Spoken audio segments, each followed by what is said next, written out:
केबे भाबिछंती जेतेबेले आमे काहा सह देखा करछे हैंडशेक काई करछे आउ किछि भी तो करि परिबा ना किंतु हैंडशेक करिबा पछरे कारण कोन देख एमितिरे ते हैंडशेक करिबा अभिनंदन जणाइबार गोटे शैली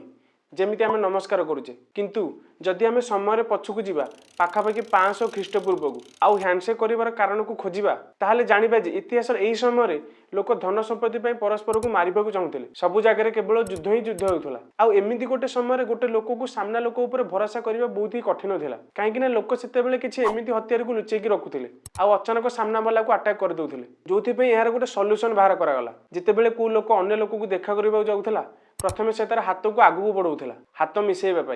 जहाँफल सामना वाला जापा कि यार हाथ खाली अच्छी यहाँ गोटे प्रकार सुरक्षा बा निरापत्तार परीक्षा थिला माने मो पाखे किसी हथियार नहीं आ मो जो तुम किसी क्षति हे ना जहाँफल से सामना वालार भरोसा को जीति पारुला किंतु धीरे धीरे यह लोकंर अभ्यास परिणत होगा जो आज भी आम राइट हैंड से ही करुचे कहीं प्राय सब लोक राइट हैंड रे ही हथियार चलाई था एमती आउ को जिन विषय एक्सप्लेनेशन वीडियो देखा चाहते कमेंट बॉक्स में जनातु।